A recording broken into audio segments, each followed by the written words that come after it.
At dinner, I said, "Can't wait for the family reunion?" My brother laughed. "You're not invited. It's for real family." Everyone laughed. I just smiled and left. I'd spent 18 years as the adopted kid in the Bennett family. My parents adopted me when I was 3, after their biological son, my brother, was already 8. They tried to make it work, but blood always spoke louder than love in this house. Every family photo had me positioned slightly outside the frame. Every achievement I earned got a polite nod while his mediocre report cards warranted celebration dinners. When I got into Stanford on a full scholarship, Dad clapped once and said, "That's nice." When my brother barely scraped into community college, they threw a party and invited half the neighborhood. I'd learned to accept it, or so I thought. The reunion comment was the final straw, not because it hurt. I'd developed thick skin over the years, but because I'd recently discovered something that changed everything. 2 weeks earlier, I'd been organizing old boxes in the attic when I found adoption papers. Normal enough. But underneath them was a folder marked Bennett Trust, Confidential. Inside were documents showing that when my biological grandmother died, she'd left everything to me. $2 million plus the property in Ashwood Heights. My parents were named as trustees until I turned 18. I turned 18 3 months ago. They'd never mentioned it.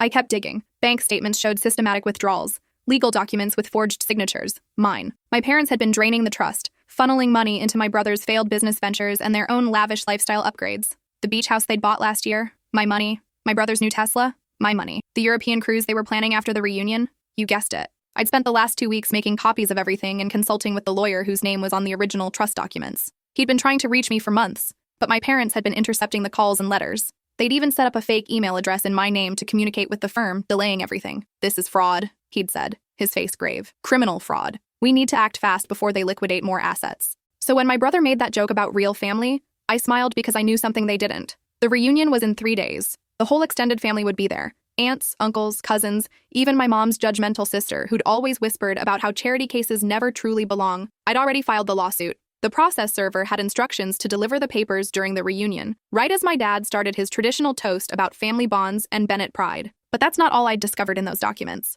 Turns out my biological grandmother wasn't just wealthy. She was Victoria Ashwood. The Victoria Ashwood who'd built a healthcare empire from nothing. The same Victoria Ashwood whose name was on hospital wings and scholarship funds across 3 states. And according to her will, she'd left me more than money. She'd left me the controlling shares in the family foundation. The same foundation my parents had been schmoozing for years, trying to get my brother appointed to the board. The reunion wasn't just a family gathering. It was a foundation gala where they'd be announcing new board members. My parents had been campaigning for months to get him that position. I had 48 hours to decide. Show up and watch everything unfold publicly, or let the lawyers handle it quietly and disappear from their lives forever. My phone buzzed. A text from the lawyer. "We need to talk. Your grandmother's foundation just received an anonymous tip about the Bennetts. Someone's been investigating them independently. You should see what they found." I stared at the message, my hands shaking. Someone else knew. But who? And what exactly had they discovered that I hadn't? I met the lawyer, Richard Chen, at his office the next morning. He was in his 60s, sharp-eyed, with the kind of presence that made you sit up straighter. "Close the door," he said before I'd even sat down. He slid a manila envelope across the desk. Inside were photographs, financial records, and what looked like private investigator reports. "Who sent these?" I asked. "Anonymous. Delivered by courier yesterday. But whoever they are, they're thorough." He tapped the first photograph. "Recognize this?" It showed my dad meeting with a man I didn't know at a coffee shop. They were exchanging documents. "That's Harold Finch. He's been in prison twice for real estate fraud. Your father's been using him to create shell companies, all funded with money from your trust." He spread out more photos. "Here's your mother meeting with an accountant who lost his license for cooking books. And here's your brother at a casino in Atlantic City, dropping $20,000 in one night. My trust money. There's more." He pulled out a thick stack of papers. The foundation received a detailed breakdown of every fraudulent transaction. Dates, amounts, account numbers. Whoever sent this has access to financial records that even I didn't have. I flipped through the pages, my stomach twisting with each entry. $50,000. Educational expenses. Actually, brother's gambling debts, $75,000. Property maintenance. Actually, beach house down payment, $30,000. Medical costs. Actually, mom's plastic surgery, $100,000. Investment opportunities. Actually, brother's failed cryptocurrency scheme. The list went on for 12 pages. "They've taken over $1 million in the last 3 years alone," Richard said quietly. "And they were about to take more. Look at this." He showed me a document dated for next week. An application to dissolve the trust entirely, citing that you'd requested early full distribution. My signature was already forged at the bottom. "They were planning to clean out the rest and disappear before you figured it out," he said. "Probably blame it on bad investments." I felt sick. "But here's what I can't figure out." He leaned forward. "Whoever sent these documents didn't just know about the financial fraud. They knew personal details. Look at this." He handed me a typed letter. No signature. It read, "Victoria Ashwood chose her granddaughter specifically because she recognized the same strength her own daughter lacked. She knew the Bennetts were using the adoption to access the trust. but she believed her granddaughter would be strong enough to survive them and eventually claim what was rightfully hers. She was right to believe. The Bennetts have also been telling extended family members that their adopted daughter is emotionally unstable and prone to delusions, laying groundwork to contest any claims she might make about the trust. They've consulted with 3 different lawyers about having her declared incompetent. The reunion isn't just a celebration, it's a stage. They plan to publicly announce their daughter's struggles with mental health and their heroic efforts to support her, gaining sympathy while simultaneously discrediting anything she might say about the trust. Don't let them perform that play. My hands were shaking so hard I could barely hold the paper. Is this true? Were they really going to? I made some calls, Richard said grimly. They've been seeing Dr. Patricia Wendell, a psychiatrist known for providing favorable evaluations if you pay enough. They had an appointment scheduled for yesterday to discuss your supposed deteriorating mental state. I stood up, needing to move, needing to breathe. They weren't just stealing my money. They were trying to destroy my credibility, my future, my ability to fight back. Who would know all this? I asked. Who's been investigating them? Richard shook his head. I have theories, but what matters now is what you want to do. The reunion is in 2 days. We can serve them privately beforehand, or no. I turned to face him. I want to be there. I want everyone to see exactly who they are. He studied me for a long moment, then nodded. Then we need to prepare, because once this starts, there's no going back. That night, I couldn't sleep. I kept rereading the anonymous letter, trying to figure out who wrote it. Someone who knew Victoria Ashwood personally. Someone who knew the Bennett's plans in detail. Someone who wanted me to fight back. I opened my laptop and started searching. Victoria Ashwood had died when I was 3, right before the adoption was finalized. According to news articles, she'd been a fierce businesswoman who'd built a healthcare empire while fighting for patients' rights. She'd been widowed young and raised her daughter alone. Her daughter, my biological mother, had died in a car accident when I was 2. That's how I'd ended up in foster care before the Bennetts adopted me. I found Victoria's obituary. It mentioned her daughter, her foundation, and survived by 1 granddaughter, me. But it also mentioned someone else, and her devoted assistant of 30 years, Meredith Walsh. I typed the name into the search bar. Meredith Walsh had been Victoria's right hand in building the healthcare empire. After Victoria died, she'd retired from the foundation, but remained on the board as an advisor. According to the foundation's website, she still attended quarterly meetings, and she'd be at the reunion gala. I stared at her photo on the website. She was in her 70s now, with sharp eyes and a slight smile that reminded me of someone assessing a business deal. Could she be the one who sent the evidence? My phone rang. Unknown number. I almost didn't answer, but something made me pick up. Hello? Is this Victoria's granddaughter? A woman's voice. Older. Refined. My heart stopped. Who is this? Someone who knew your grandmother very well. Someone who promised her I'd watch over you. Meredith Walsh. A soft laugh. Smart girl. Your grandmother would be proud. You sent the documents to Richard. I sent him the truth. What he does with it is his business. What you do with it is yours. I sat down, gripping the phone. Why didn't you contact me sooner? Why let them steal from me for 3 years? Because your grandmother made me promise to let you grow up first. To let you become strong enough to handle the truth. She knew the Bennetts would show their true colors eventually. She knew you'd figure it out when you were ready. Her voice softened. I've been documenting everything since the day they adopted you. Waiting, watching, making sure I had enough evidence to bury them when the time came. 3 years, I whispered. They took over $1 million. Money can be recovered, but character, strength, those had to be forged. Your grandmother believed that adversity would make you into someone unbreakable, someone worthy of her legacy. I felt anger burning in my chest. She used me as a test? No. Meredith's voice was firm. She gave you a choice. She could have left the trust unreachable until you were 30, could have put controls in place that would have prevented the Bennetts from touching a penny. But then you would have grown up pampered, protected, never knowing what you were capable of. Instead, I grew up being treated like garbage by people who were supposed to love me. Yes, and look at you now. Full scholarship to Stanford, top of your class, financially independent through work ethic alone. Tell me, would you be that person if you'd grown up wealthy and adored? I wanted to argue, but she was right. Every achievement I'd earned had been driven by the need to prove I was worth something. Every dollar I'd saved had taught me the value of money. Every slight from my adoptive family had made me more determined to succeed on my own terms. I'm still angry, I said finally. Good. Channel that anger into action. The reunion is your stage. Show them who Victoria Ashwood's granddaughter really is. Why didn't you just expose them yourself? Why make me do it? Because this is your inheritance.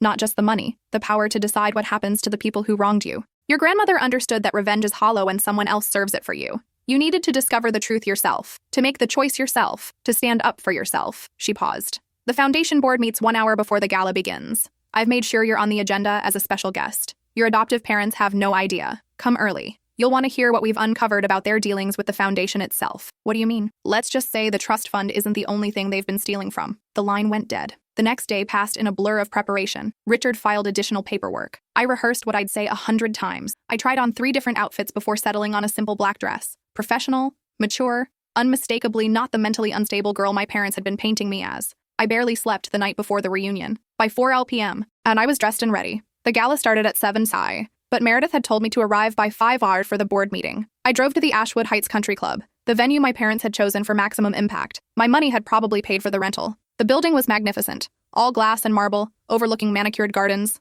I walked in through the side entrance Meredith had specified and found myself in a wood-paneled hallway lined with photographs. Victoria Ashwood's face stared at me from multiple frames. In one, she was cutting a ribbon at a hospital opening. In another, she was shaking hands with a governor. In a third, she stood beside a younger woman who looked heartbreakingly familiar. My mother. She had my eyes, my nose, my smile. I'd never known that. The Bennetts had exactly 2 photos of my biological mother in the house, both kept in a drawer, both shown to me only when I'd asked about her as a child. She would have been proud of you. Meredith's voice came from behind me. I turned. She was smaller than I'd imagined. Elegant in a navy suit, with steel gray hair and those sharp, assessing eyes. You look like her, she said softly, especially around the eyes. The Bennetts never told me that. The Bennetts never looked closely enough to notice. Come, the board is waiting. She led me to a conference room where 8 people sat around a polished table. I recognized some faces from the foundation website. Ladies and gentlemen, Meredith announced, may I introduce Victoria Ashwood's granddaughter and the rightful controlling shareholder of this foundation. Several people stood. One man, younger than the others, came forward with his hand extended. We've been eager to meet you. I'm James Park, current foundation president.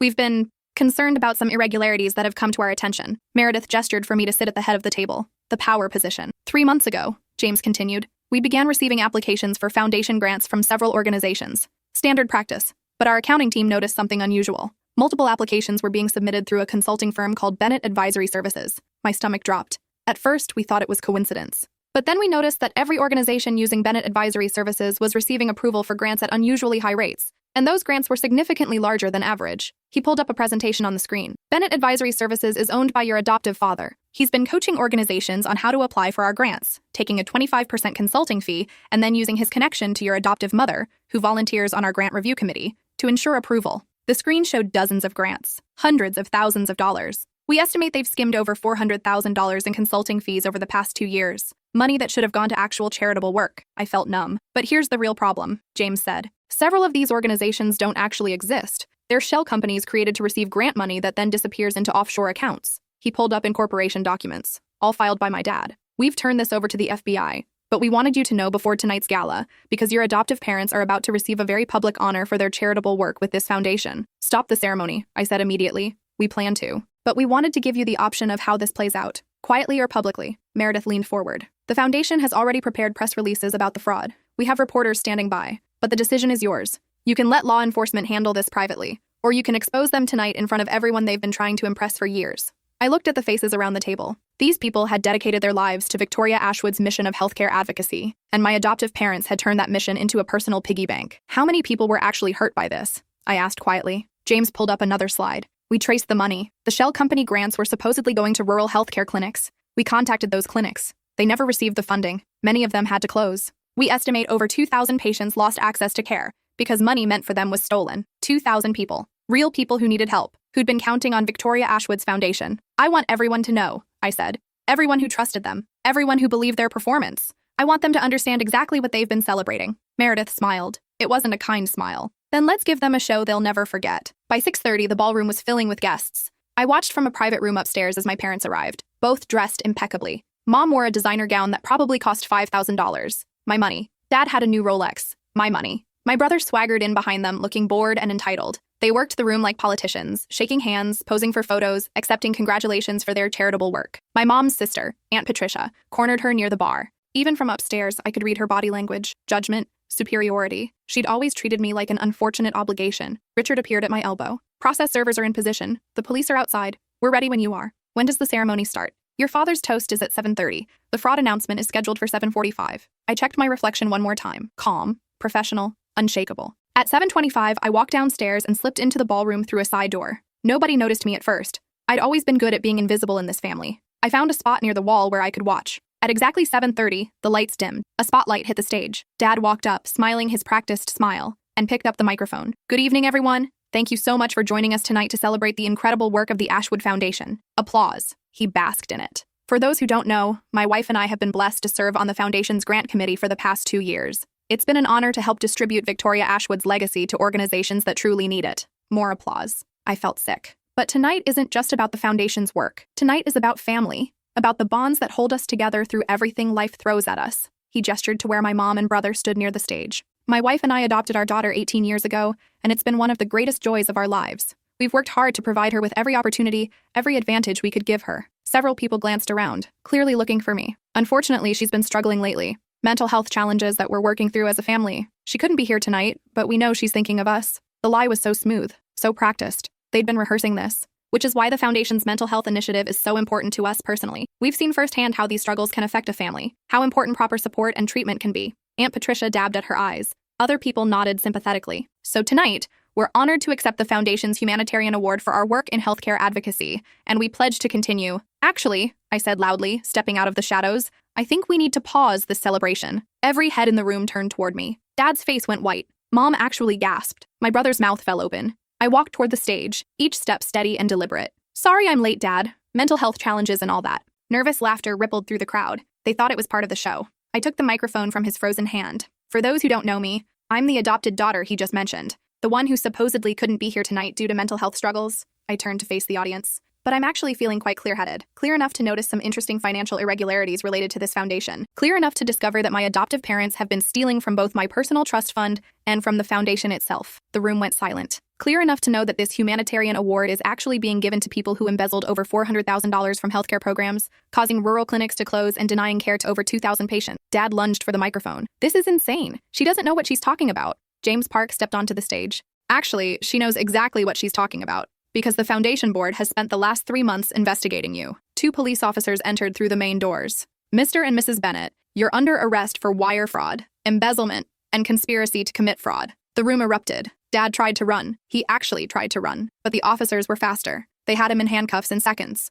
Mom stood frozen, tears streaming down her face, but I couldn't tell if they were real or just another performance. This is a mistake, she kept saying. We didn't do anything wrong. We were just trying to help yourselves, I said coldly. You helped yourselves to my inheritance, to foundation money, to every opportunity you could exploit. Aunt Patricia pushed through the crowd, her face twisted with rage. How dare you humiliate your family like this? After everything they did for you, everything they did for me? I laughed, and it came out harsh. They gave me a roof over my head while they stole $2 million from me. They gave me a place at the dinner table while they forged my signature on legal documents. They gave me 18 years of being treated like an inconvenience while they spent my inheritance. I pulled out a folder Richard had prepared and handed it to her. Here, read it yourself. Every forged signature, every fraudulent withdrawal, every lie they told. She opened it, her hands shaking. I watched as her face changed from anger to horror to disgust. And before you ask, I continued, addressing the entire room, no, I don't have mental health problems. That was a lie they were planning to use to discredit me when I discovered the fraud. They'd already consulted with lawyers about having me declared incompetent so they could maintain control of my trust fund.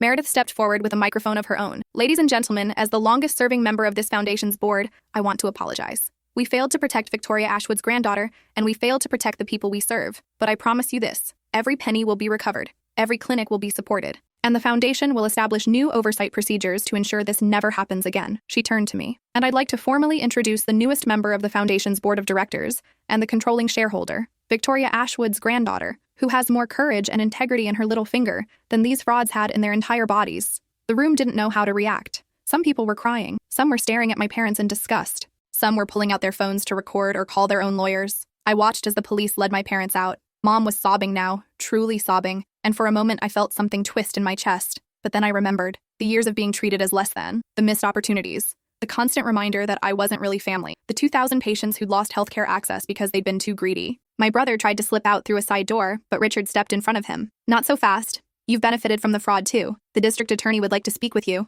I didn't know, my brother stammered. I swear I didn't know where the money was coming from. You signed incorporation papers for 3 shell companies, Richard said flatly. You're listed as director on 2 of them. You knew. As they led him away too, Aunt Patricia threw the folder at my feet. You destroyed your family, she hissed. No, I said quietly. I freed myself from people who were never family to begin with. She stormed out and several other relatives followed her. But not everyone. Some stayed. Some approached with apologies or questions or just stunned expressions. An elderly man in an expensive suit walked up and extended his hand. I'm Judge Whitmore. I presided over your adoption case 18 years ago. His eyes were wet. I'm so sorry. If I'd known, you couldn't have known, I said. They're very good actors. Victoria Ashwood came to see me before she died, he said softly. She told me she was worried about what would happen to you, but she also said she believed you had her strength. I see now she was right. The next 3 hours were chaos. Reporters arrived, police statements were given, foundation board members held emergency meetings. Richard fielded calls from prosecutors and defended me from aggressive relatives. Through it all, I stood in the center of the ballroom, watching the life I'd known completely disintegrate and feeling nothing but relief. Around 11 p.m.,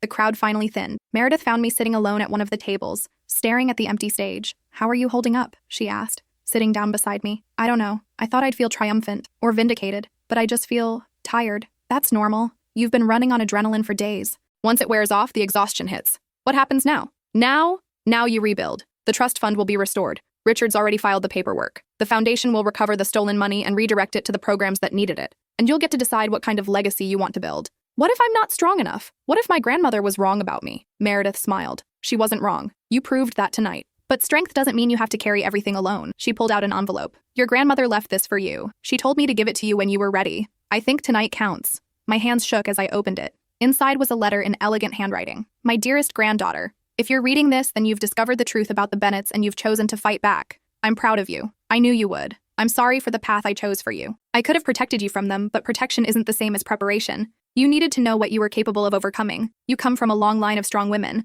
My mother raised me alone during the Depression. She taught me that comfort makes us soft, but adversity makes us steel. I built my company from nothing because I had no choice. Every obstacle became a lesson. Every setback became fuel. I wanted that for you. Not the pain. I never wanted the pain. But the knowledge that you could survive anything, that you could take the worst life threw at you and turn it into strength. The money, the foundation, the empire I built, those are just tools. What matters is who you become while wielding them. I see my daughter's kindness in you, but I also see my determination, my refusal to accept injustice, my willingness to fight for what's right even when it's hard. You're going to do amazing things. Not because of the money I left you, but because of who you are. Build something beautiful with your life. Help people who need it. Stand up for those who can't stand up for themselves. And never, ever let anyone make you feel less than extraordinary. You're my legacy. Not the buildings with my name on them or the foundation or the money. You. Make me proud. All my love, Victoria." I read it 3 times, tears streaming down my face. "She knew," I whispered. "She knew exactly what would happen. She knew the Bennetts would show their true colors. She knew you'd be strong enough to handle it when they did.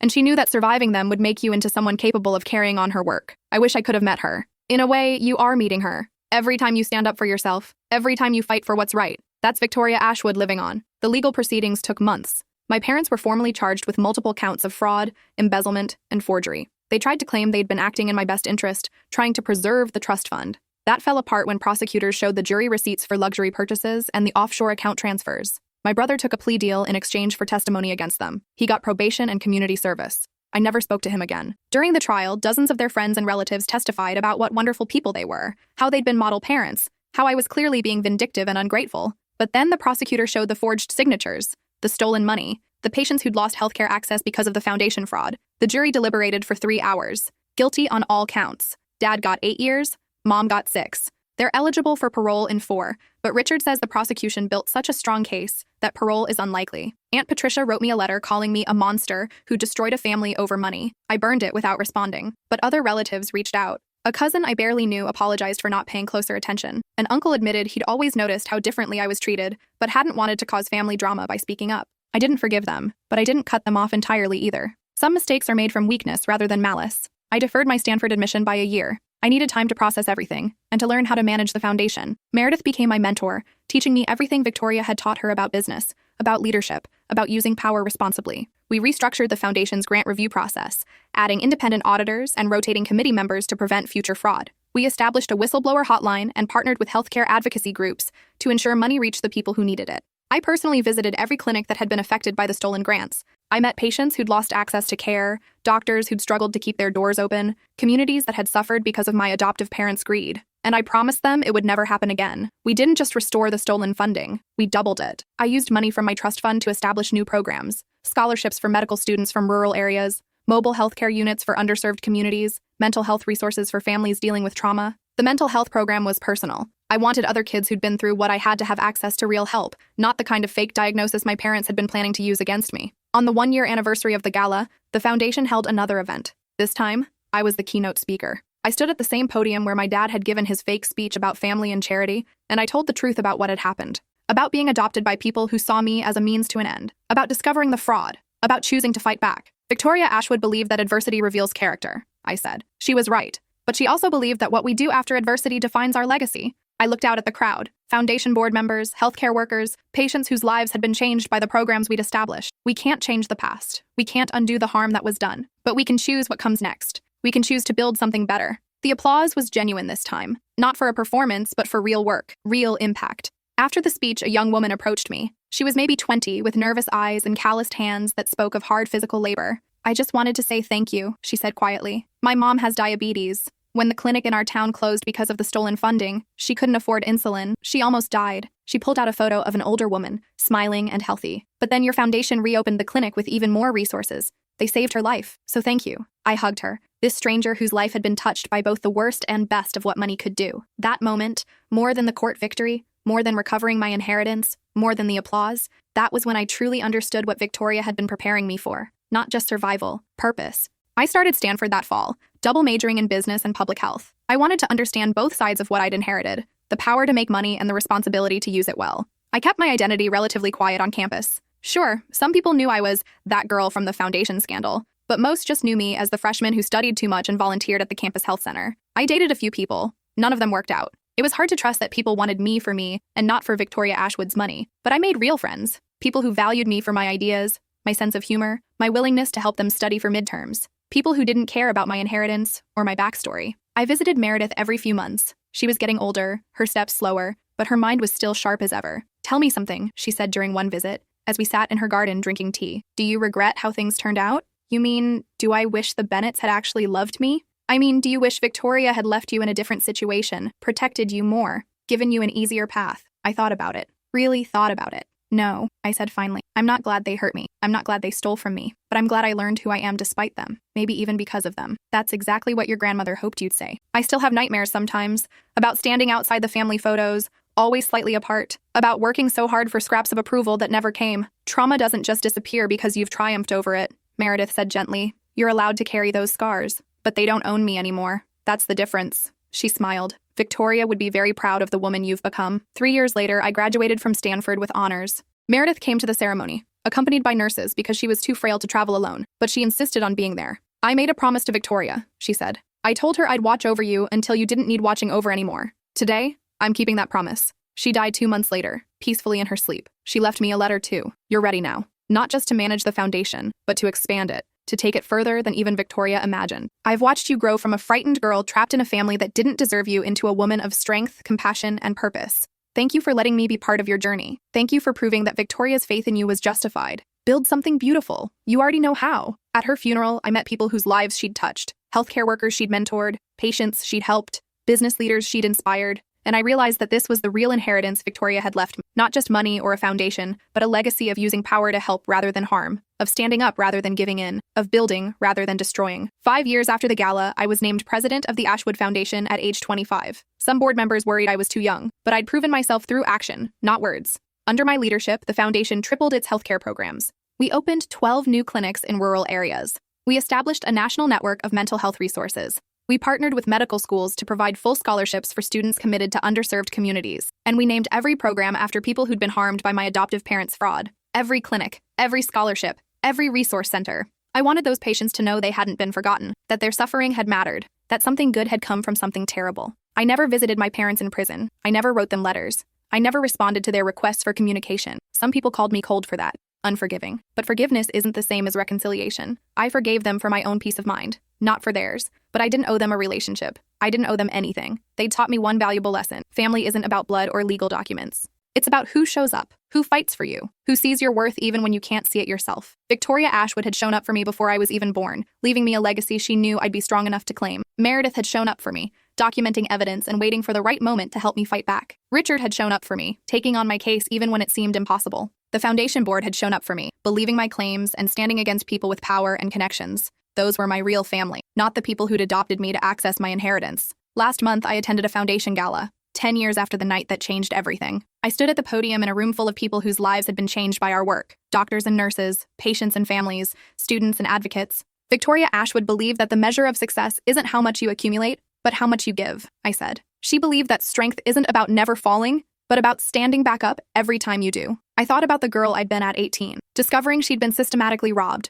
learning she'd never been truly wanted, facing the choice of whether to fight or walk away. 10 years ago, I stood in this room and watched my adoptive parents arrested for fraud. It was one of the most painful moments of my life, but it was also the beginning of everything that came after. I gestured to the screens behind me, showing images of our clinics, our programs, our impact. 2,000 patients lost healthcare access because of their greed. Today, we're serving over 50,000 patients annually. Every dollar they stole has been repaid tenfold. Every community they harmed has been supported. Every person they hurt has been honored. I paused, looking out at faces both familiar and new. That's the real revenge. Not punishment, not public humiliation, but taking something terrible and transforming it into something meaningful. Taking their legacy of harm and replacing it with a legacy of healing. The applause was thunderous. After the speech, a teenage girl approached me. She had Victoria's eyes, my eyes, and I knew immediately. "You're my cousin," she said simply. "Your brother's daughter. I just wanted you to know that I'm not like them. Like him." I studied her, saw the nervousness, the hope, the desperate need to be seen as separate from her father's mistakes. "What's your name?" "Chloe." "Why are you here, Chloe?" "Because I'm going to medical school next year,